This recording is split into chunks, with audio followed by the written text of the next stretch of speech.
Good evening, everyone. Am I audible? Yes, sir. Yeah. Uh, so we have on the previous day we have done some of the basics or some important regulations of the gene expression in eukaryotes. First, we have seen the gene regulation in the prokaryotic cells through different models, like we have seen operon regulations in lactose and the tryptophan operon. And then हमने बात करी थी eukaryotes के case में, जहां हमने बात करी थी कि अलग अलग लेवल पे हम जीन की एक्सप्रेशन को रेगुलेट कर सकते हैं. हमने शुरू करा था क्रोमोजोमल स्ट्रक्चर से, जहां हम हिस्टोन को मॉडिफाई करके यू क्रोमैटिन एंड हेट्रोक्रोमैटिन को रेगुलेट कर सकते थे. उसके बाद हम बात कर रहे थे जीन क्रोमोजोमल स्ट्रक्चर के बाद कि you can regulate at the transcriptional level, कि आप आरएनए बनने के प्रोसेस को रेगुलेट कर सकते हैं. हाउएवर यूकैरियोट्स में हमने देखा था कि हमारे पास कोई सिस्टम मतलब ओपेरॉन सिस्टम नहीं होता. Arrangement of gene is very similar to operon, but exactly operon system हमारे पास नहीं होता है यूकैरियोट्स के पास. प्रोकैरियोट्स में ओपेरॉन मॉडल होता है, ओपेरॉन सिस्टम होता है. सो वहाँ हम आपने देखा था promoter, operator and regulator jeans होते थे जो रिप्रेसर प्रोटीन्स बनाते थे और वो रेगुलेट करते थे. इन आवर केस, हमारे केस में क्या होता है, हमारे पास ओपेरॉन सिस्टम नहीं होता था, तो हमारे पास होता क्या था, तो we use to have transcription factor. जो ट्रांसक्रिप्शन फैक्टर बाइंड्स करता था कुछ प्रोटीन्स के साथ, it may be effector proteins और एक्टिवेटर प्रोटीन्स, ठीक है, तो वो ट्रांसक्रिप्शन को एक्टिवेट करता था. तो हमारे केस में ओपेरॉन ना होकर ट्रांसक्रिप्शन फैक्टर मीडिएटेड रेगुलेशन होता था ट्रांसक्रिप्शन के लिए. उसके बाद हमने देखा था कि जब आरएनए आप बना लेते तो आरएनए के डिफरेंट वे से आप रेगुलेट कर सकते थे in terms of their splicing, their capping, their tailing, उसकी ट्रांसपोर्टेशन साइटोप्लाज्म तक आने में आप मैनेज कर सकते थे, रेगुलेट कर सकते हैं. तो stability of the messenger RNA, और जब काम खत्म हो जाए तो आरएनए को डिग्रेडेशन. तो इस सब जगहों पे हमने आरएनए को रेगुलेट किया था by different processes. So RNA synthesis and RNA degradation. उसके बाद हमने बात किया था ट्रांसलेशन पे, प्रोटीन सिंथेसिस, प्रोटीन की स्टेबिलिटी को हम रेगुलेट कर सकते थे. तो ये सारी चीज़ें हमने देखी थी इन दी प्रीवियस क्लासेस, जहाँ हम ये so normally these are the important way by which we normally regulates the gene expression in the eukaryotic cells. तो रफली ये सबको पता है आपको, right?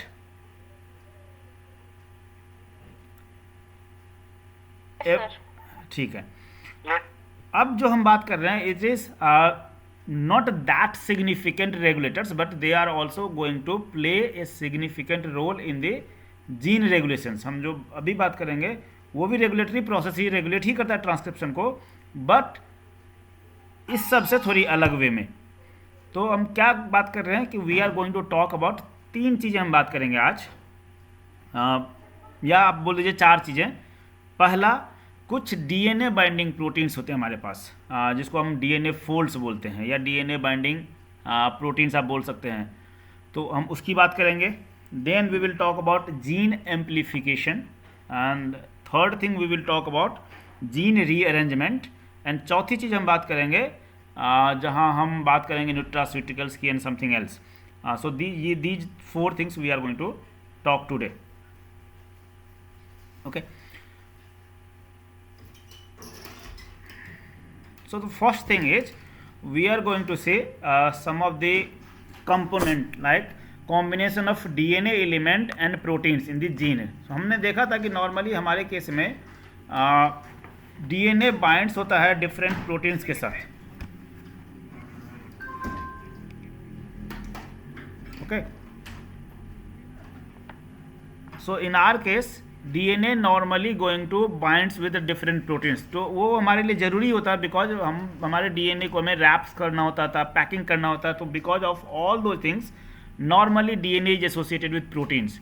So the combination of DNA element and the protein in the gene expression, हम वही चीज़ें देखने जा रहे हैं. अब gene expression in the mammals is a complicated process. वो हमने देख ही लिया था अभी तक कि कितना कॉम्प्लिकेटेड सिस्टम है हमारे में, and it possesses different type of stimuli on single gene. और ये रेगुलेट कैसे होता है कि जब तक आपका जीन एक्टिव ना हो, एक्टिव मतलब कहने का मतलब कि gene will be not accessible for different components. आप रेप्लिकेशन से लेकर के आप ट्रांसलेशन तक ले लीजिए कि हमारा डीएनए अगर खुला हुआ नहीं है, डीएनए इज नॉट एक्सेसिबल, वो पैक्ड है, तो it will not be going for transcription और ट्रांसलेशन और इवन रेप्लिकेशन. तो वी हैव टू remove those proteins, or you have to dissociate with the proteins, and then only it can be open in the environment, and then it can be accessible. So these regulatory proteins या proteins which is associated with the DNA contains different domains. अब मैं दो term use करूंगा specially. अगर आपने protein का structure पढ़ा होगा तो हम बात करने वाले हैं आगे. यहाँ तो हम डोमेन टर्म यूज कर रहे हैं, आगे मैं यूज करूंगा motif term. So two terms in related to the protein structure. मैं आपको बेसिक डिफरेंस बता देता हूँ आगे जाके, what is difference in domain and what is the motif. So the regulatory protein contains domain not only for DNA binding but also for protein to protein interaction. Like there are some protein which RNA polymerase. आपने देखा था RNA polymerase में 5 different components होते थे, alpha 2, beta, beta prime, omega, and सारे protein एक दूसरे से लिंक्ड होते थे, एसोसिएटेड होते थे. So there we are having protein to protein interaction. So these proteins which we are going to talk about, they not only associated with the DNA but उनकी आपस में भी इंटरेक्शन होती है एक दूसरे से. So protein to protein interaction is also there. RNA polymerase, DNA polymerase and number of other components also. ठीक है. RNA polymerase, transcription factors and other regulatory proteins, there we have all these things. Many eukaryotic transcription factor which functions as the gene activator, which often binds as a dimer to form to the DNA using DNA binding domains. सो हर एक चीज़ जो DNA के साथ bind करेगा तो normally it requires a DNA binding domain. कि आप जानते हैं कि डीएनए के साथ बाइंड करने के लिए जो चीज़ bind, this is my DNA is normally negatively charge. So if I require any protein which will come and bind with DNA, तो on that particular proteins we require a positive charge, then only protein will come and bind there. So most of the cases those protein which comes and binds with the DNA, they are positively charged, means they are basic proteins in the nature. पूरा का पूरा protein basic ना भी हो तो protein का वो section, वो रीजन जो डीएनए के कांटेक्ट में आएगा, that's required to be negative positively charge. तो वहाँ पे बेसिक रीजन होना चाहिए, बेसिक एमिनो एसिड होना चाहिए. Is it clear?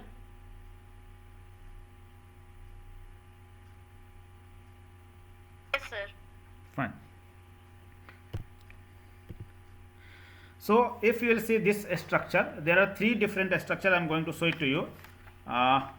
ठीक है.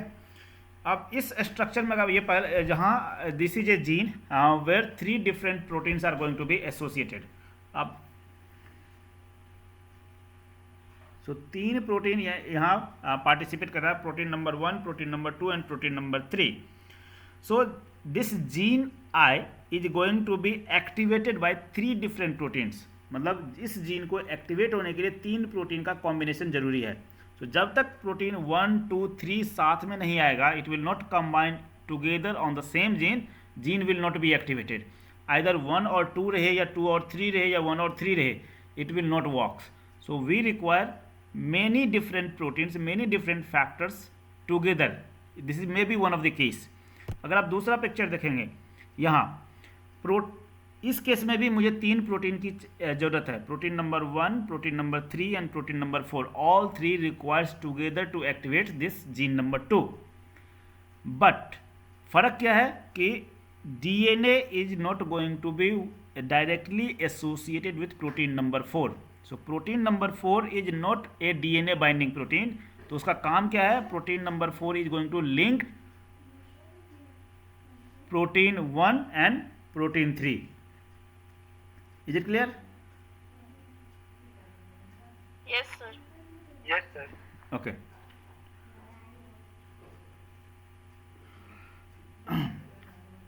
Similarly, if we'll see this protein number means gene number 3.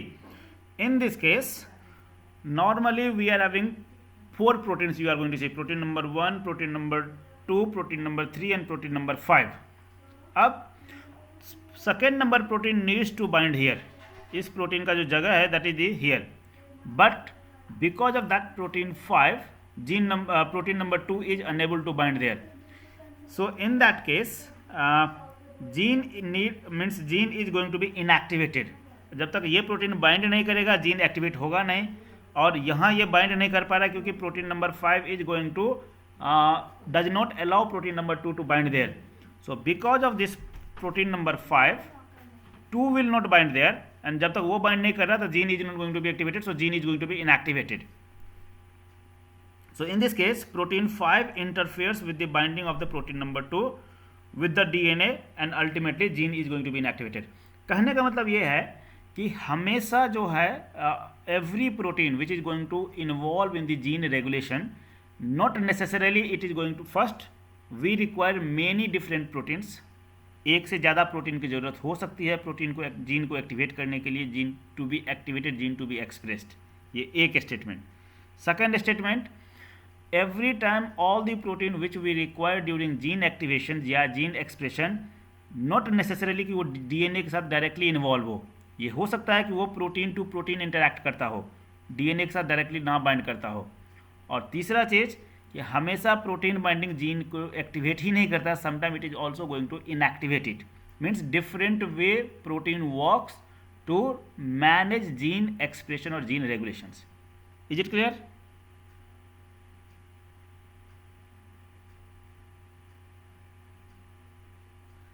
Is it clear for everyone? Yes, sir. Okay.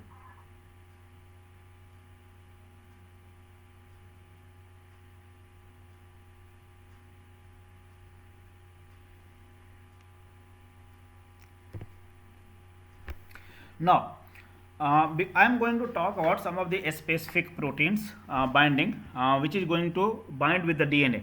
So roughly everyone have, all of you might have heard about the protein structures. हम protein की जब बनाते हैं तो हम protein बनाते हैं इस तरह का स्ट्रक्चर, और दिस प्रोटीन को हम ultimately protein is going to be functional either in this structure or in this structure. So protein का अलग अलग लेवल ऑफ ऑर्गेनाइजेशन है. जैसे हमारा बॉडी की मैं बात करूँ तो हमारा बॉडी बना हुआ है सेल का, बट अगर मैंने अपने स्किन सेल्स को लेकर के यहाँ रख दिया तो इट डज नॉट मीन्स कि it will works all the function done by my skill. हमारा सेल सरफेस या बॉडी सरफेस का जितना भी फंक्शन होता है, protection, secretions, everything will not be done by single cells. कहने का मतलब है कि this cells need to be organise in a specific way, then only that cell will do their functions. उसी तरह से अगर आपने एमिनो एसिड का एक गुच्छा बना लिया, एक चेन बना लिया, it does not mean this will do all the functions which is required to be a protein. Protein का मतलब ये नहीं है कि आपने एमिनो एसिड का चेन बना लिया तो it is a protein. Protein means it should be a functional protein.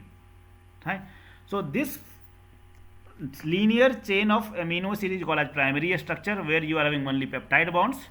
इसी प्रोटीन को अगर आप अरेंज करें further a next level of organization, तो it can be arrange in two different way. Either it will have a alpha helix where it will be a spiral type of a structure, ring like a structure, a spring like a structure, or many seeds it will be arranged in a seat like a structure. ठीक है. So protein की arrangement हो सकती है alpha helix में और beta pleated seat में. Beta pleated seat जो अगर आप देखते हैं तो it may B parallel, it may B anti parallel. जैसे अगर आप ये एक प्रोटीन है, इसका सी टर्मिनस इधर है, एन टर्मिनस इधर है, अगर मैं दूसरा सीट लिखूँ, इसका सी टर्मिनस इधर लिख दूँ, एन टर्मिनस इधर लिख लूँ, सो this is anti parallel. Clear? और इसी चेन के पैरेलल में मैं यहाँ एक लिख दूँ जिसका सी टर्मिनस इधर रखूँ, एन टर्मिनस इधर रखूँ. So this two are parallel and these two are anti parallel. ठीक है. So this type of a structure is called as beta pleated sheet and there will be hydrogen bonding in between. So these will be associated with hydrogen bonding. इसमें भी आपका n+4 के बीच में hydrogen bonding था, जो आपने उस दिन मैंने क्वेश्चन में बताया था आपको. So this is called as secondary structure. ठीक है, clear? This secondary structure either alpha helix and beta pleated seeds ultimately going to combine together, merge together in a single proteins and give you a little bit more complicated, more advanced structure that we are going to call tertiary structure, जहाँ पे आपको primary structure भी मिल जाएगा, secondary structure भी मिलेगा, tertiary means alpha helix भी मिलेगा, beta pleated seat भी मिलेगा. And if you will see bond wise which type of association will be there, which type of linking will be there, so here we had only peptide bond. In this case we are having peptide bond and hydrogen bond. In case of tertiary structure we are having peptide bond, we are having hydrogen bond, we are having disulfide bond, we are having van der Waals forces, we are having electrostatic repulsion. So number of different types of association will be there in the tertiary structure. So and this is one protein. When you have multiple proteins like this one protein, it will be associated with another proteins, another tertiary structure, and it will give you a quaternary structure. So normally in our body proteins are functional in this secondary tertiary structure and quaternary structure, except few proteins like we can call it alpha keratin or beta carotene of our body, जो secondary structure के case में functional होते हैं, otherwise mostly इसी case में available होते हैं, functional होते हैं. अब जब हम टर्सरी स्ट्रक्चर की बात कर रहे हैं तो जहां आपका प्राइमरी स्ट्रक्चर भी मीन्स अल्फा हेलिक्स भी है और बीटा प्लेटेड सीट भी है, इसके लिए मैं दो टर्म यूज करूंगा. एक तो हम यहाँ यूज कर रहे हैं motif, and sometime you might see we are going to use domain, जो मैंने पीछे भी यूज किया था. Can anyone will tell me what is the basic difference between domain and motif? किसी को पता है?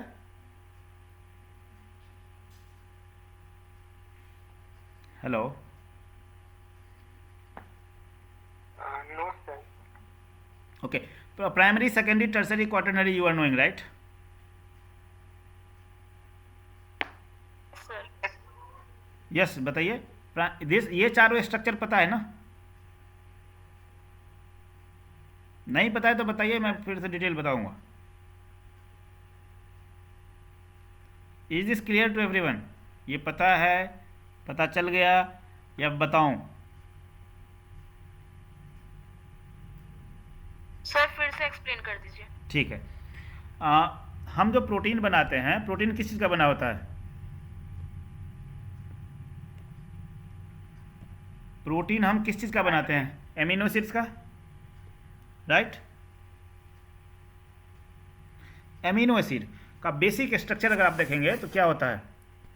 This is central carbon, this is hydrogen, this is R group, and here we are having COO, OH, and this is NH and H, right?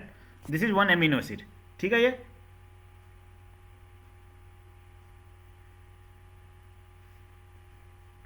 आप थोड़े मेरे साथ active रहेंगे ना, तो मुझे भी लगेगा कि हाँ कोई सुन रहा है और मैं बोल रहा हूँ तो कुछ कोई फ़र्क पड़ता है. तो इसीलिए अगर थोड़ा जवाब दिया कीजिए. This is my another amino acid, NH C R dash H COO and OH. मैंने this is my amino acid number 1 and this is my amino acid number 2. दोनों का मैंने R ग्रुप अलग कर दिया. यहाँ पे R है, यहाँ पे R डैश है. अब जब इस दोनों में आप पेप्टाइड बॉन्ड बनाएंगे तो ये OH और ये H लिंक होता है. लिंक होता है मतलब ये दोनों डिहाइड्रेट हो जाता है. It will go in the form of water. तो यहाँ से इसको निकाल देंगे और इस H को निकाल देंगे, तो अल्टीमेटली क्या होगा? एक बॉन्ड बनेगा यहाँ पे इस CO और इस NH के बीच में. इस बॉन्ड को हम बोलते हैं peptide bond. So this is association of amino acid number 1 and amino acid number 2 with the help of a peptide bond. They joined with the help of peptide bond. और peptide bond बना किसके किसके बीच में? तो acid of one amino acid and amino of another amino acid. दोनों ने में से डिहाइड्रेट हमने करा, वाटर निकाल दिया, तो we have got a peptide bond formation. ठीक है. जब आप इसी तरह से जोड़ते जाएंगे, यहाँ फिर मेरा एक एमिनो एसिड दूसरा होगा जिसका एमिनो ग्रुप ये होगा HNH, तो ये वाटर मॉलिक्यूल बना देगा, तो यहाँ दूसरा पेप्टाइड बॉन्ड बनेगा. सो अल्टीमेटली आपके पास एक लंबा सा चेन होगा जहाँ आपका एमिनो एसिड 1, यहाँ COO, यहाँ NH, यहाँ एमिनो एसिड, यहाँ COO, यहाँ NH। तो this is one peptide bond, this is another peptide bond. तो आपके बहुत सारे एमिनो एसिड जुड़ते हैं। अगर आप सिंपल स्ट्रक्चर इस तरह का लिखते हैं तो this is called as peptide bond, sorry proteins, primary structure of protein. तो लीनियर चेन, लंबा सा चेन एमिनो एसिड को हम बोलेंगे प्राइमरी स्ट्रक्चर ऑफ प्रोटीन और 1 डिग्री प्रोटीन स्ट्रक्चर, जो सीधा सा चेन है, इसमें कोई 3 डायमेंशनल स्ट्रक्चर नहीं है। ठीक है, इसका protein normally does not functions in this way. इस स्ट्रक्चर के केस में प्रोटीन कोई काम नहीं करेगा, बिकॉज ये सिर्फ लीनियर चेन है, इसमें कोई 3 डायमेंशनल स्ट्रक्चर, कोई स्पेसिफिक मॉडिफिकेशंस नहीं है। इसी प्रोटीन को अब हमारे पास, इसको हम इस तरह से लिख लेते हैं कि this is my linear chain of amino acid. This linear chain can be modified to 2 ways. Either ये प्रोटीन हमें इस तरह का स्ट्रक्चर बना कर दे, स्प्रिंग लाइक स्ट्रक्चर, जैसे आपने घर में देखते होंगे, पेन में देखते होंगे स्प्रिंग, तो ये स्पाइरल बन जाए, जिसको हम बोलते हैं अल्फा हेलिक्स। अल्फा हुआ, क्यों अल्फा बोलते हैं? Because it is right handed. Right handed means clockwise movement. तो यहाँ भी सेम चीज़ है, यही चीज़ है, बस इसकी थोड़ी स्ट्रक्चर हमने चेंज करा है।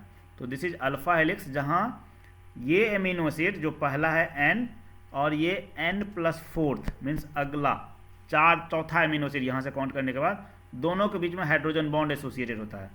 तो जो पहला एमिनो एसिड, चौथा एमिनो एसिड, पहला एमिनो एसिड, चौथा एमिनो एसिड में हाइड्रोजन बॉन्ड होगा।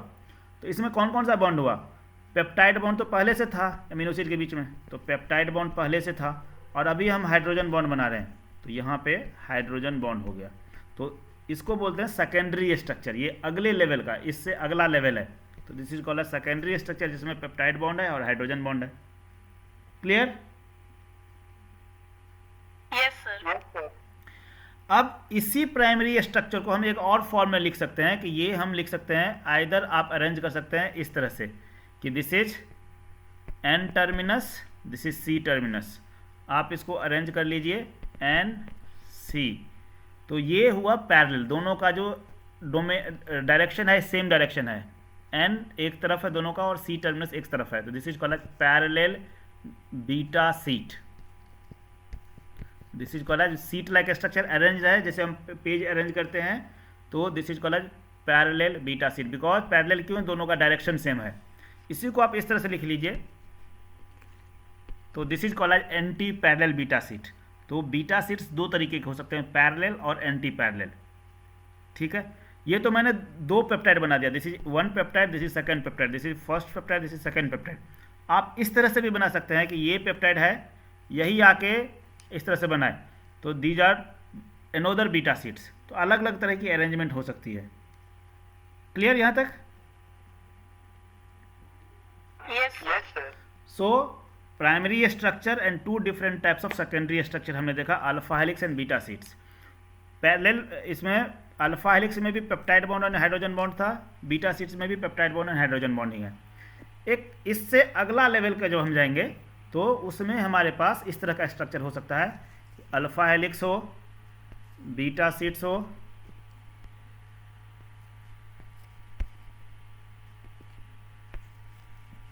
तो दिस इज अ प्रोटीन जिसमें अल्फा हेलिक्स भी है, बीटा सीट्स भी है, अल्फा हेलिक्स भी है। तो combination of different types of secondary structure in A same protein, एक ही प्रोटीन में अलग अलग तरीके का सेकेंडरी स्ट्रक्चर है, इसको हम बोलेंगे टर्सरी स्ट्रक्चर और 3 डायमेंशनल स्ट्रक्चर। इसमें पेप्टाइड बॉन्ड था, हाइड्रोजन बॉन्ड है, यहाँ भी है, यहाँ भी। इसमें हो सकता है कि यहाँ सिस्टीन हो, यहाँ सिस्टीन हो, तो डाइसल्फाइड बॉन्ड भी बनेगा। दोनों बॉन्ड में कुछ इलेक्ट्रोस्टैटिक रिपल्सन भी हो सकता है, वैंडरवाल फोर्स भी हो सकता है। तो ये सारे बॉन्ड्स बन सकते हैं टर्सरी स्ट्रक्चर में, 3D स्ट्रक्चर में। ये हुआ तीसरे लेवल का स्ट्रक्चर। एंड चौथे लेवल का स्ट्रक्चर होता है कि बहुत सारे टर्सरी स्ट्रक्चर वाला प्रोटीन, ये एक प्रोटीन, ये 2 प्रोटीन, ये तीसरा प्रोटीन, ये चौथा प्रोटीन, इस तरह के एक से ज़्यादा प्रोटीन एक साथ आके स्ट्रक्चर बना दे, उसको हम बोलते हैं क्वाटरनरी स्ट्रक्चर। जैसे आप हीमोग्लोबिन जानते हैं, हीमोग्लोबिन में क्या होता है, 4 अल्फ़ा 2 अल्फ़ा 2 बीटा एक साथ मिलके बनाते हैं एक हीमोग्लोबिन। तो that is A quaternary structure. Clear? Yes, sir. Yes, sir. Okay, अब मैं बात कर रहा हूँ टर्सरी स्ट्रक्चर की। जब हम टर्सरी स्ट्रक्चर की बात करते हैं तो वहाँ हम बात करते हैं अलग अलग तरह की अरेंजमेंट। तो दो स्पेसिफिक टर्म मैं यूज करूँगा आगे जाके, जिसको हम बोलते हैं मोटिफ एंड डोमेन। दोनों अलग अलग चीज़ें हैं, बट देखने में आपको सेम लगेगा, बट दोनों में थोड़े डिफरेंसेस है, basic differences. So how this motif, what is motif है क्या? This is a small region of protein which is 3 dimensional structure. अभी मैंने टर्सरी स्ट्रक्चर की बात बताई ना, उसी को मैं बोलता हूँ motif. So it is a 3 dimensional structure of amino acid sequence shared among different proteins। जो अलग अलग प्रोटीन में 3 डायमेंशनल स्ट्रक्चर होता है उसको मैं मोटिफ बोलता हूँ। ये मोटिफ क्या करता है? ये प्रोटीन है, मोटिफ मतलब it is a protein. So it binds with the different factors. मैंने कैसे बोला था कि यूकैरियोट्स के केस में हमारे पास ओपेरॉन नहीं होता है, बट हम रेगुलेट्स करते हैं ट्रांसक्रिप्शन फैक्टर की मदद से। तो अलग protein, different types of protein binds with transcription factor. So we are having proteins, it binds with transcription factor, and ये दोनों अल्टीमेटली जाके बाइंड करता है डीएनए के साथ, एंड तब डीएनए की एक्सप्रेशन को रेगुलेट करता है, आरएनए के प्रोसेस बनने के प्रोसेस को मैनेज करता है। Transcription factor not alone, along with different proteins। कौन सा protein? Different DNA binding protein. Clear? Yes, sir. Yes, sir. अब ये प्रोटीन कहीं पे जाके बाइंड नहीं करेगा। These protein binds at a very specific region of DNA. DNA में एक स्पेसिफिक फिक्स जगह होगा जहां पे जाके ये कॉम्बिनेशन जाके बाइंड करेगा। So these binding proteins with transcription factor binds at a specific region. तो ये जो डीएनए बाइंडिंग प्रोटीन की मैं बात कर रहा हूँ यहाँ पे, ये 4 तरीके के हो सकता है। तो 4 यूनिक टाइप ऑफ मोटिफ होते हैं, जिसको हम 4 तरह के मोटिफ को क्या बोलते हैं? हेलिक्स, टर्न, हेलिक्स एक तरीका। दूसरे को हम बोलते हैं जिंक फिंगर मोटिफ। तीसरे को बोलते हैं ल्यूसिन जिपर मोटिफ। चौथे को बोलते हैं हेलिक्स लूप हेलिक्स। आप कॉपी में लिखना चाहें तो ये चारों का नाम लिख लीजिए, या स्नैपशॉट लेना स्नैपशॉट ले लीजिए। मैं आगे बताता हूँ ये चारों होता क्या है, कैसे काम करता है। ठीक है? अब ये चारों जो स्ट्रक्चर है, ये चारों अलग अलग तरीके के स्ट्रक्चर है। जो मैं टर्सरी स्ट्रक्चर की अभी बात करी ना, तो ये एक तरह का टर्सरी स्ट्रक्चर है, ये दूसरे तरीके का टर्सरी स्ट्रक्चर है, ये तीसरे तरह का टर्सरी स्ट्रक्चर है, ये चौथे तरह का प्रोटीन का कॉम्बिनेशन है। तो ये चारों कहीं डीएनए पे एक जगह बाइंड करे तो एक्टिवेट करेगा, गलत जगह पे बाइंड कर ले तो इनएक्टिवेट कर देगा जीन एक्सप्रेशन को। तो इसकी बाइंडिंग कहाँ पे हो रही है? That regulates your DNA. So binding of these different motifs at one place activates, जहाँ पे हाई एफिनिटी के साथ बाइंड करेगा, और गलत जगह पे बाइंड कर ले तो लो एफिनिटी के साथ, तो it will inactivate the DNA. और ये अब ये जो बाइंड करेगा डीएनए के साथ, तो नॉन कोवेलेंट बॉन्ड बनेगा। ये हमेशा याद रखिएगा, बिकॉज ये क्वेश्चंस आते हैं बहुत बार कि which type of association will be there between the transcription factor and DNA और DNA binding protein and DNA. तो it will be hydrogen bonds and van der Waals forces. कहने का मतलब these are non covalent bonds. ठीक है, यहां तक clear? Yes, Yes, sir. sir. Okay. अब यहाँ देखिए, यहाँ पे मैंने 3 चीज़ें दिखेगी, ये हमारे काम का नहीं है अभी। तो मैं आपको बताने वाला था कि there are certain difference between the motif and the domains.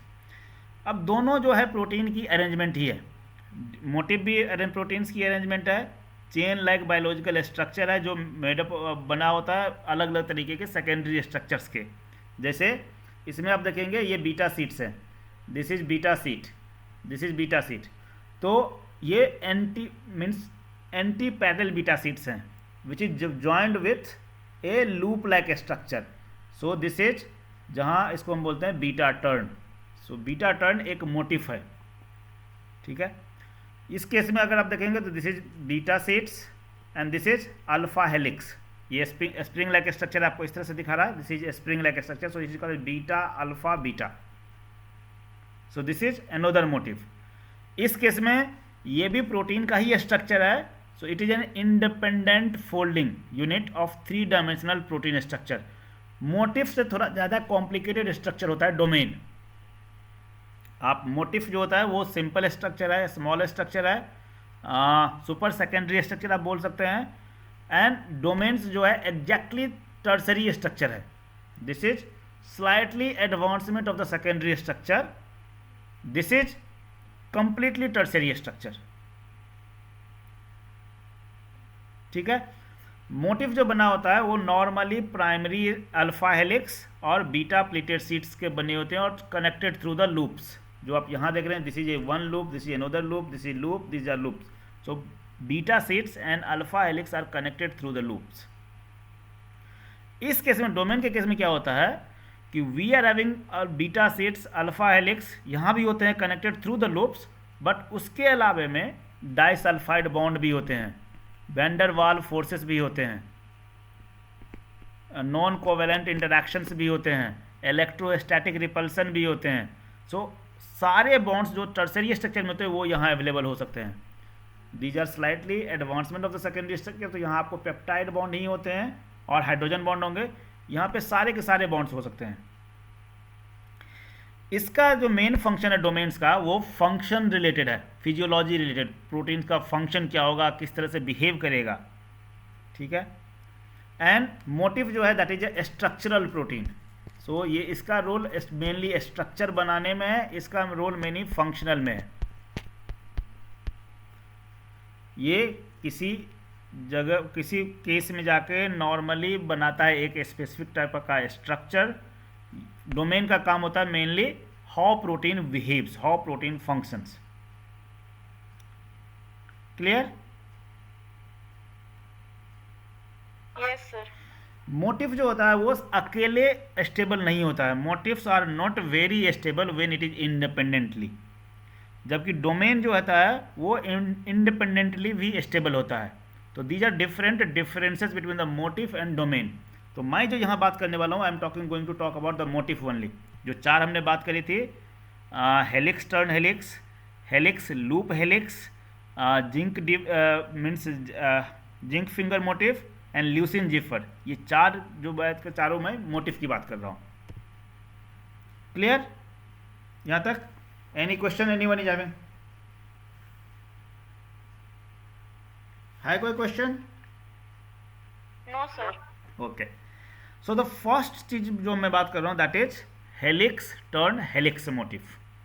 Helix turn helix motive means it will have about 20 amino acid which represent a small part of the large DNA. और स्ट्रक्चर से आपको पता है, यहाँ जो नाम से आपको पता है, it will have a alpha helix, 2 alpha helix joined with a loop like structure. So helix turn helix, 2 alpha helix which will be joined with a loop like structure and roughly it is of 20 amino acid long. So small, छोटा सा protein होता है. This helix turn helix is the domain part of the protein which especially interact with the DNA. Examples are some of the lactose repressor.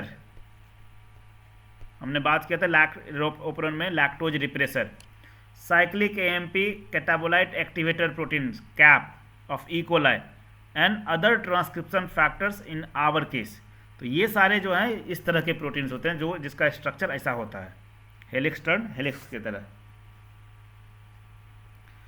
Second जो थोड़ा ज़्यादा important है that is zinc finger motive. अब आप structure अगर आप देखेंगे zinc finger motif का नाम सुनेंगे तो इसमें जिंक भी चाहिए, स्ट्रक्चर फिंगर जैसा होता है, फिंगर लाइक प्रोजेक्शंस होता है, और it is motive 3 dimensional structure. अब जब ये शुरू में डिस्कवर किया गया था, और डिस्कवर कहाँ हुआ था, it was discovered in the transcription factor 3A. तो ये देखा गया था कि transcription factor 3A requires zinc, तो इसीलिए इसका नाम दिया गया जिंक फिंगर मोटिव. बिकॉज जब शुरू में डिस्कवर हुआ था तो जिंक की ज़रूरत थी इसकी एक्टिविटी के लिए, और देखने में लग रहा था फिंगर लाइक प्रोजेक्शन, तो इसको बोला गया जिंक फिंगर मोटिव. बट बाद में पता चला कि हमेशा जिंक की ज़रूरत नहीं है. Sometime it requires iron also, and sometime बिना किसी मेटल आयन के भी हो सकता है, ना तो जिंक हो ना आयरन हो. तो this is not very very compulsory component metal ions for their activity. होते हैं मोस्ट ऑफ द केसेस में, but it made possible that without metal ions it will be there. On analysis, it was revealed that this transcription factor 3A contains zinc ion as a repeating coordinated complex.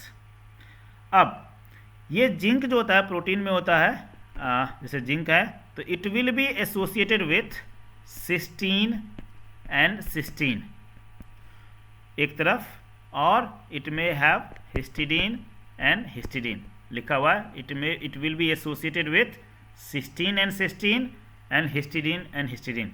सो ऐसा हो सकता है, cysteine cysteine histidine histidine. Some time ये दोनों जो histidine है, it will also be replaced by cysteine and cysteine. मैं कहने का मतलब कि it will be all four will be cysteine only. तो दो तरह की स्ट्रक्चर आप देख सकते हैं. So either it will be cysteine 2 and histidine 2 और सिस्टीन 2 सिस्टीन 2, चारों के चारों सिस्टीन.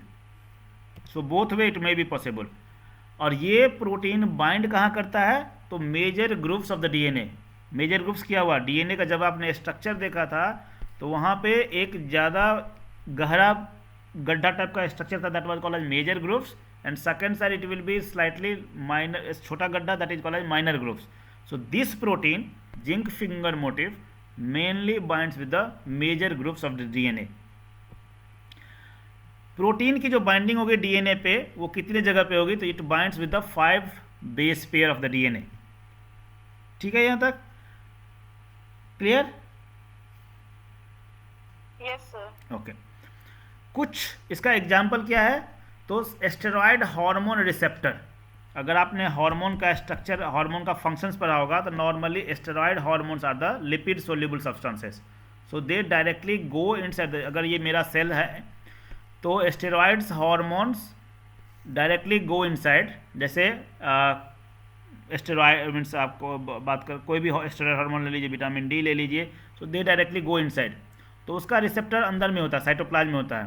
तो hormone binds with their receptor. तो this is HR complex, hormone plus receptor. DNA पे हमारे पास एक स्पेसिफिक लोकेशन होता है जिसको हम बोलते हैं HRE, hormone responsive element. So this HR hormone plus receptor goes and bind there. HR bind to HRE hormone responsive element and gene expression को एक्टिवेट करता है. तो स्टेरॉयड हार्मोन इस तरह से काम करता है. तो जो आपने एग्जांपल में यहाँ बता रहा हूँ कि some of the steroid hormone receptor they behaves like this one, they are this type of zinc finger motif type of structure they are having. तो वो ऐसे ही काम करता है. So this is the structure.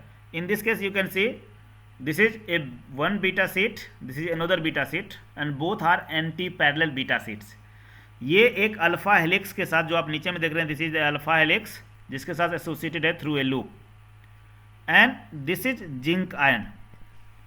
ठीक है, ये this is cysteine, this is cysteine, this is histidine and this is histidine. So in this case ये एक जिंक फिंगर मोटिव है.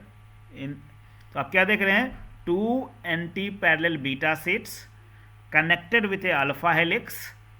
इसमें 4 एमिनो एसिड जिंक के साथ कोऑर्डिनेटेड हैं, 2 सिस्टीन और 2 histidine. So this is called as cysteine 2 histidine 2 type of zinc finger motif. This is finger like projections जो DNA के मेजर ग्रुप्स के साथ बाइंड करता है.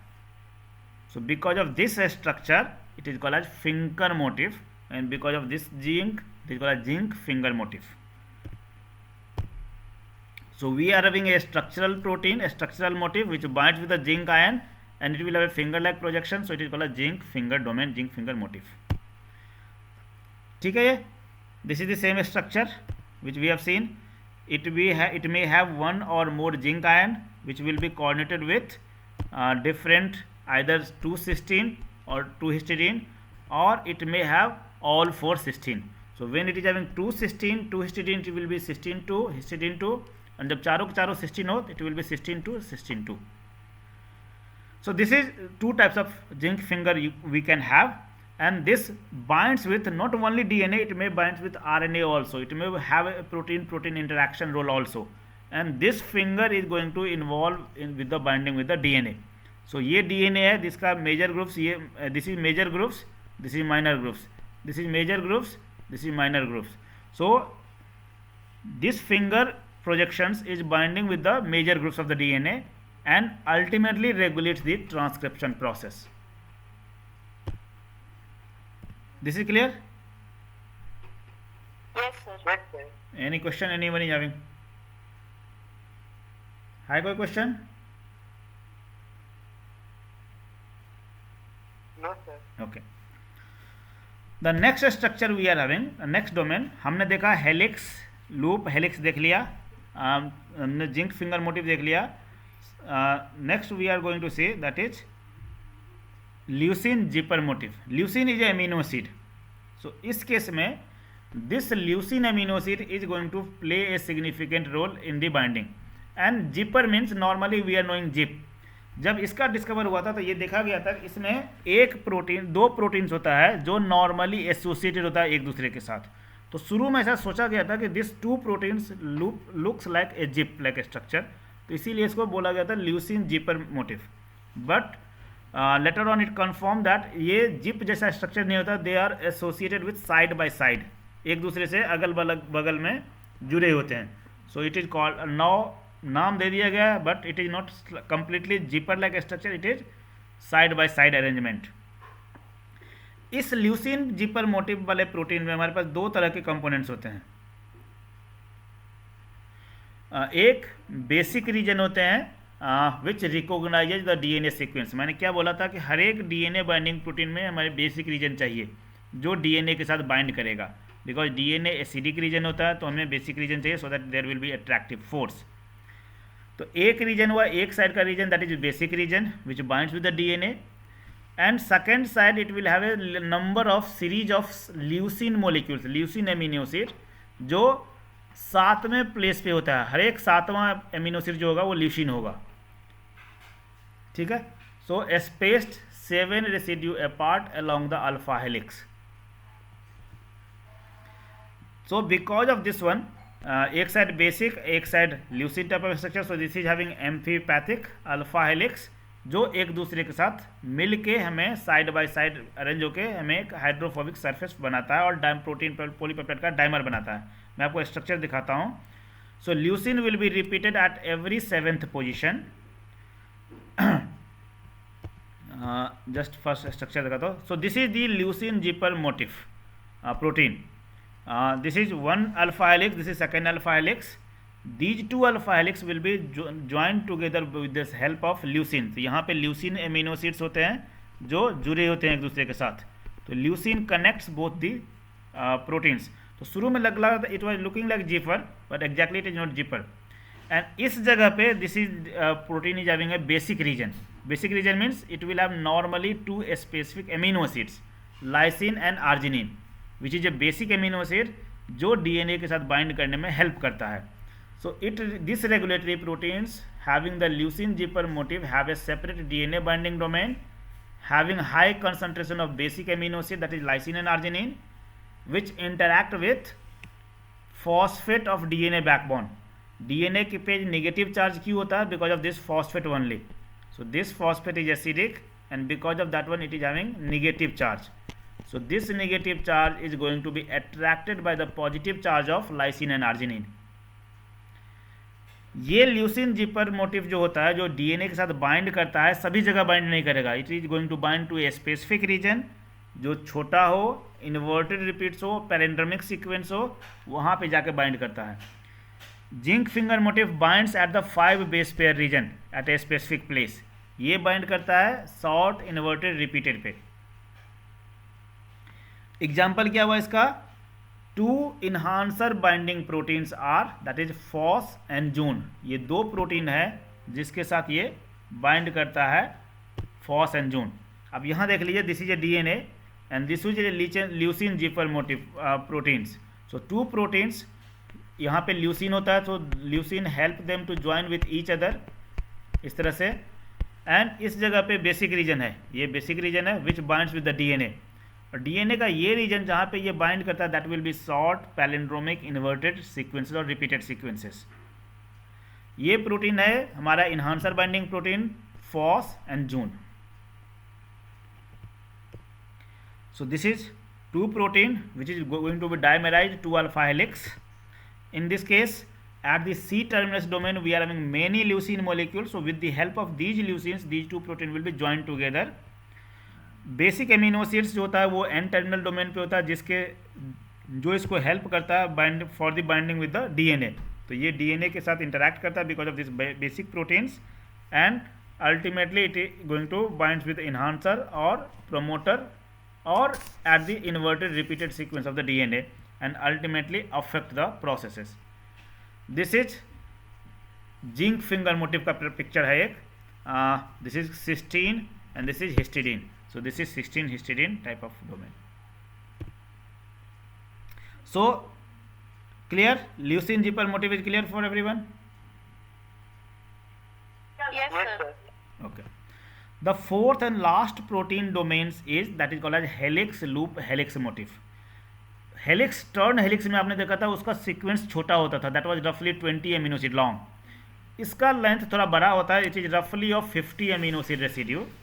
It binds with protein dimerisation also and the DNA binding also. It is having two short amphipathic alpha helix linked by a loop of variable length. तो it is very similar to helix loop turn helix only, but इसका length थोड़ा बड़ा होता है compare to helix turn helix से। वहाँ 20 amino acid लंबा होता है, यहाँ 50 अमीनो एसिड लंबा होता है। वहाँ सिंगल प्रोटीन होता है, यहाँ डायमेरिक प्रोटीन होता है। These two are the basic difference, otherwise it is very similar to that one only. So this is helix turn helix and this is helix loop helix. इसमें beta, because of this beta it is called as beta helix loop helix. So चारों all the four structure is clear for everyone? चारों तरह का zinc finger domain, helix turn helix domain, leucine zipper and helix loop helix. Any question, any confusion?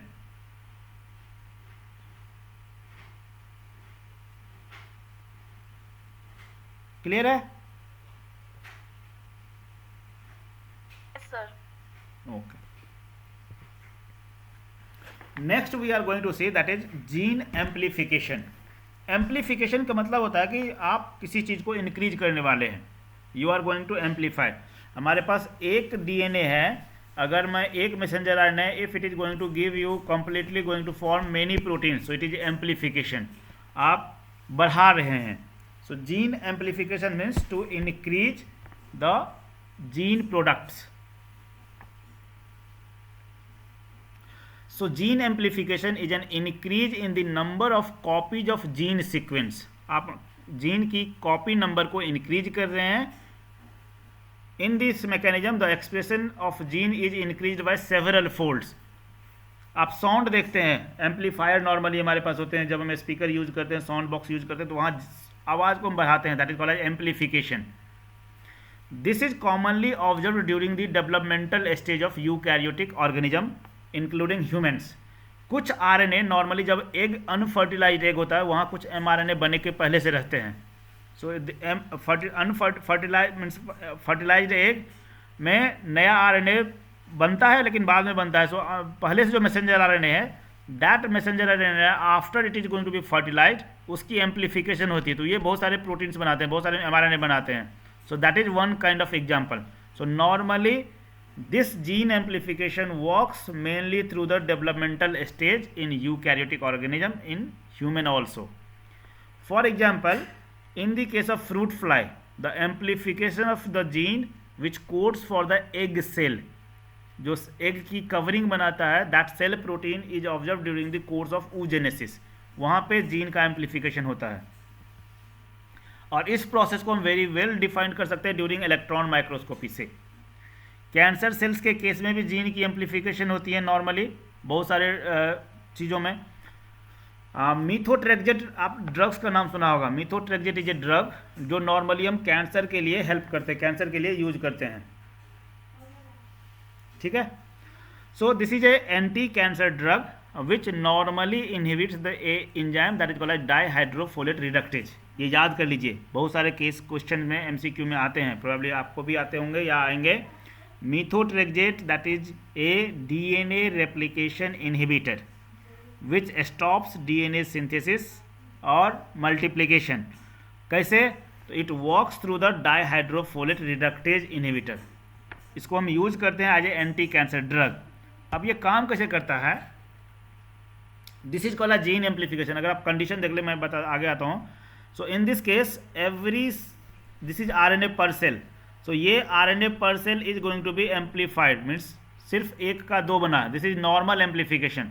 सो सभी gene का अगर आप product देखेंगे तो एक जीन का दो प्रोडक्ट बना, एक जीन का दो प्रोडक्ट बना, तो इसका 4 बना, इसका 2 बना, इसका 2 बना, इस दोनों का 4 बना, तो total it is normal amplification. अगर आप इस केस में देखेंगे तो ये दोनों जीन जो हैं या ये तीनों जो हैं इसका एम्पलीफिकेशन हो रहा है, this is going to be slightly more amplified and this is going to be too much amplified, इस पर्टिकुलर जीन का एम्पलीफिकेशन बहुत ज़्यादा हो रहा है। So this is called gene amplification, variable amplification for different genes, हर एक gene का अलग अलग तरीके का एम्पलीफिकेशन हो रहा है। अब मैं जो बात कर रहा था डीएनए सिंथेसिस में डायहाइड्रोफोलेट मिथोट्रेक्जेट की बात, सो this is A biochemical process. Normally हमारे जब डीएनए बनाने लगते हैं तो ये बायोकेमिकल प्रोसेस होता है। जो फॉलिक एसिड अगर आपने देखा होगा नॉर्मली ड्यूरिंग प्रेगनेंसी या when during gestation period folic acid दिया जाता है वोमेन को जो ड्यूरिंग प्रेगनेंसी। सो वो इसीलिए दिया जाता है कि फॉलिक एसिड का ज़रूरत हमें बनता है डीएनए बनाने में। जब नया सेल हम डेवलप करते हैं, नया सेल डिवीजन होगा, डीएनए रेप्लिकेट होगा, तो वहाँ हमें फॉलिक एसिड की ज़रूरत पड़ती है। सो दिस फॉलिक एसिड यहाँ पे एक एंजाइम होता है that is called dihydrofolate reductase. ये एंजाइम कन्वर्ट करता है दिस डायहाइड्रोफोलिक एसिड को टेट्राहाइड्रोफोलिक एसिड में, जिसको हम यूज करते हैं आइदर थायमिड मीन्स डीएनए सिंथेसिस में, न्यूक्लिक एसिड सिंथेसिस में या फिर एमिनो एसिड मेटाबॉलिक प्रोसेस में। अगर किसी कारण से ये एंजाइम ब्लॉक हो गया, ये एंजाइम इनहिबिट हो गया, तो this conversion will not takes place, और ये कन्वर्सन नहीं होगा तो ये प्रोसेस स्टॉप हो जाएगा। सो इसको इनहिबिट करने के लिए हमारे पास कुछ ड्रग्स होते हैं जो हम नॉर्मली कैंसर सेल्स को ट्रीट करने में यूज करते हैं, that is methotrexate, trimethoprim, diazapteridines, these are normally dihydrofolate reductase inhibitor. ठीक है, अब कैंसर सेल्स के पास cancer cells normally have a role, a process, they are getting resistance means कि मिथोट्रेक्जेट का फर्क नहीं पड़ता कैंसर सेल्स को, तो cancer cells get drug resistance for this methotrexate by amplifying the gene dihydrofolate reductase. इस जीन की amplification कर लेता है, सो इस ड्रग का कोई फर्क ही नहीं पड़ता है। So that is another example of gene amplification. Cancer cells amplify the dihydrofolate reductase gene so that they will overcome for the effect of methotrexate.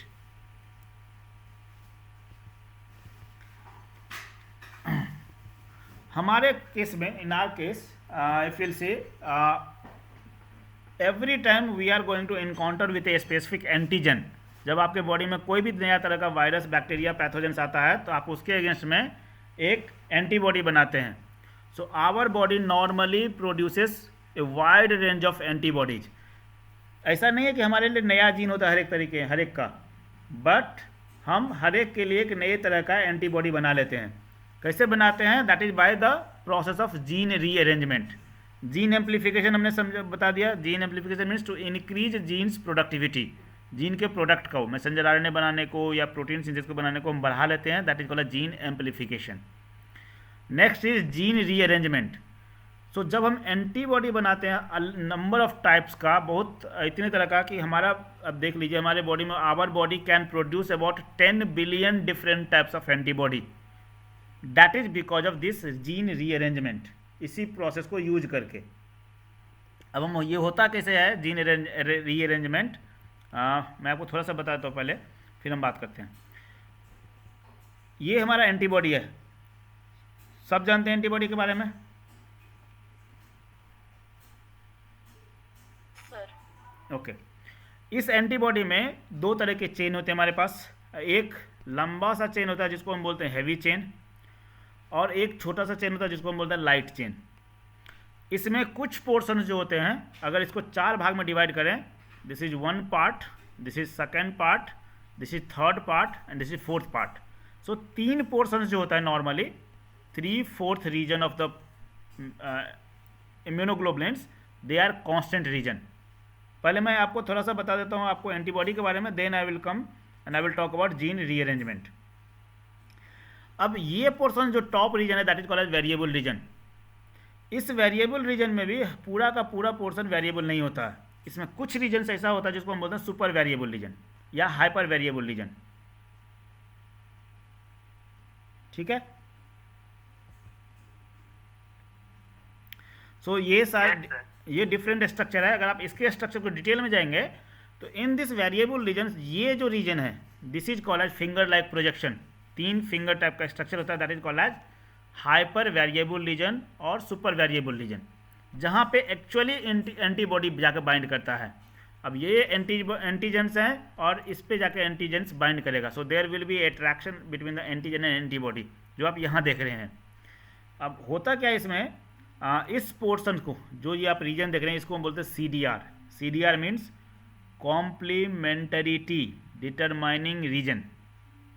Complementarity determining region, that is a part of variable chain, variable region of antibody और immunoglobulins। ये सिर्फ यही नहीं होता है हमारे T cells पे। T cell जानते हैं,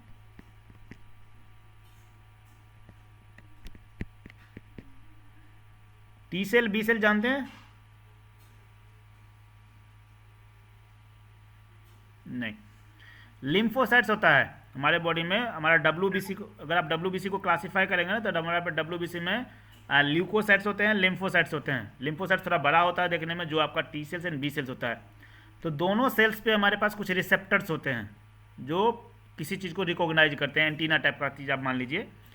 सो टी सेल्स के पास भी टी सी आर जो होता है टी सेल रिसेप्टर, और बी सेल के पास होता है B C R B cell receptor. तो उस रिसेप्टर में भी इसी तरह का रीजन होता है, finger like 3 finger like projections, जिसको यहाँ बोला गया है L1, L2, L3, बिकॉज ये लाइट चेन का है। This is A light chain and ये हैवी चेन का है, तो इसको बोला गया है H1, H2, H3, that is CDR region. So a set of CDR constitute the paratope. ये जहाँ पे paratope means actual position where antigen antibody reaction takes place. ठीक है, द 3 CDR आप इतना डिटेल में छोड़ दीजिए।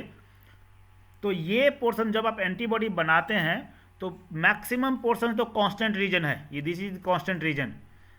मैक्सिमम वेरिएशन अगर ये एंटीबॉडी हमारा कोविड के अगेंस्ट में है, कोरोना वायरस के अगेंस्ट में है, तो ये पोर्शन वेरिएबल होगा। अगर ये कोविड में भी ओमिक्रॉन के अगेंस्ट में है तो मे बी ये पोर्शन वेरी करेगा जो डेल्टा के अगेंस्ट में होगा। तो एक्चुअल वेरिएशन जो होता है according to the antigen that is in this CDR region. ठीक है यहाँ तक। और CDR रीजन में जो वेरिएशन आएगा उसके लिए हमारे पास जीन होता है। पहले मैं आपको स्ट्रक्चर दिखाता हूँ। तो रफली इन आर सेल्स जो हमारे पास जीन होते हैं, 3 तरह के जीन्स होते हैं जो एंटीबॉडी का लाइट चेन बनाता है।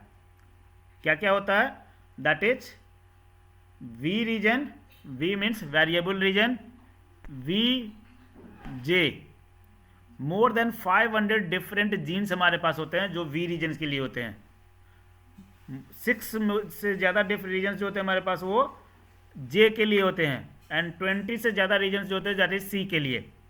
तो 3 तरह के सेल्स हम 3 तरह के जीन्स मैं आपको दिखा दूँ कि ओरिजिनल DNA में हमारे पास more than 500 different V genes हैं, 6 के लगभग J जीन्स हैं और 20 के लगभग C जीन्स हैं। ठीक है, यहाँ तक क्लियर है। So each light chain can be synthesized by 3 distinct DNA segment that is variable region V, J joining and the constant region. So V, J, C। Mammalian genome में more than 500 V segments होते हैं, 6 JL segments होते हैं, 20 CL segments होते हैं। Clear है? Yes, sir. Okay. अब जब हमें एंटीबॉडी बनाना होगा तो एक मैं इसमें से लूँगा, एक मैं इसमें से लूँगा और एक मैं इसमें से लूँगा। अब ये आप सोच लीजिए कि ये 500 है, 500 में से मैं कभी पहला नंबर का लूँगा, कभी दूसरा नंबर का लूँगा, कभी तीसरे नंबर का लूँगा, कभी 500वें नंबर का लूँगा।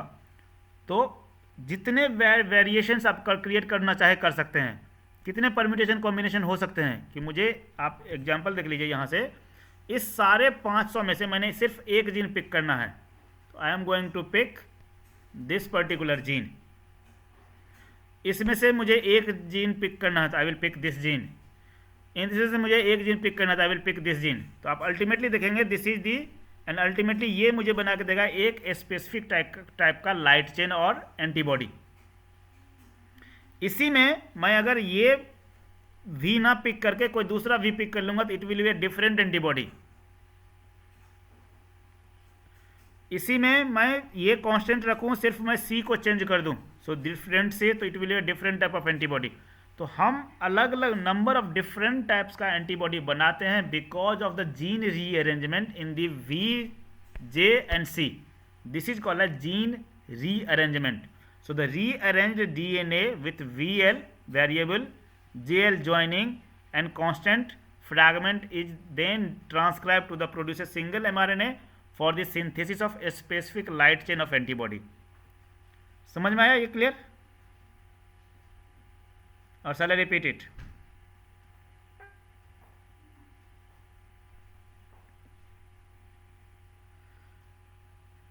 ये क्लियर है कि मैं रिपीट करूं?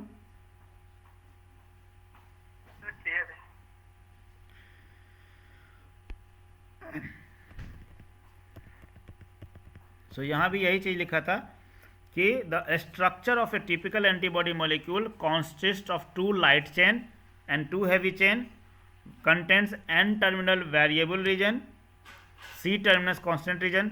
The V region of immunoglobulins are responsible for the recognition of the antigen.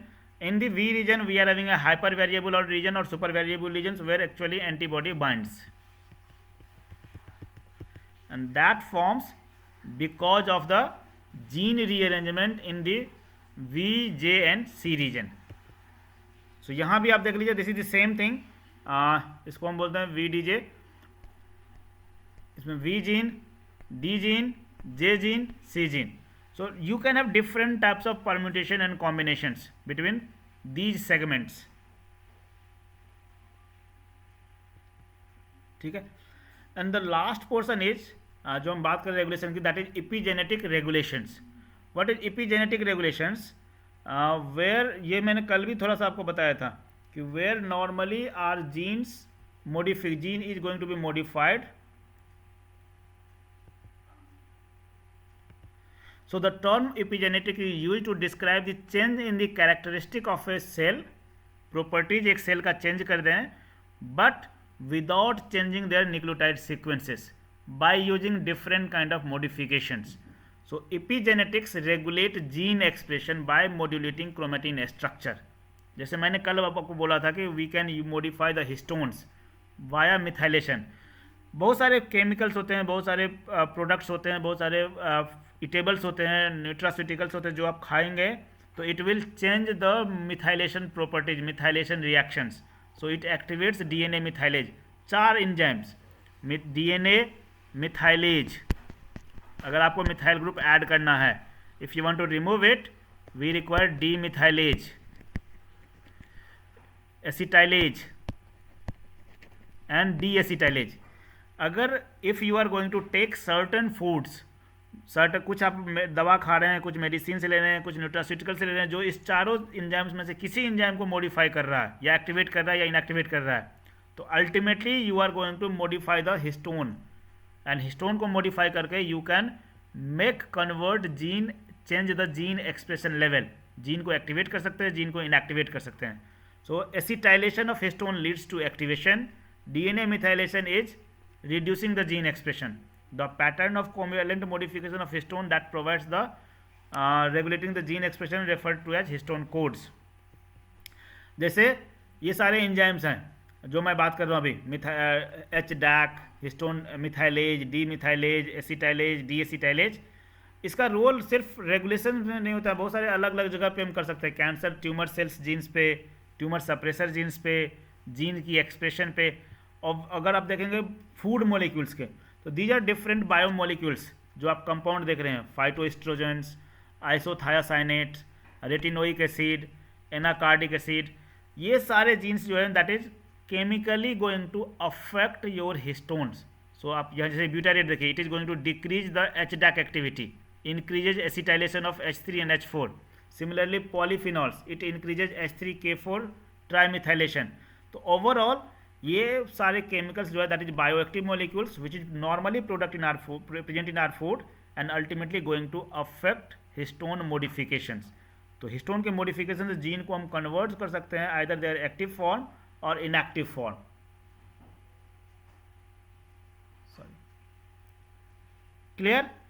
So this is called as epigenetic modification of the DNA. So this was the roughly the what we call it eukaryotic gene regulations, either through different modes, important modes which we have done earlier days, and some of the gene rearrangement, gene amplifications through DNA binding proteins or through epigenetic modifications जो हमने आज करा है. So this is all about. If you have any questions, you can ask now.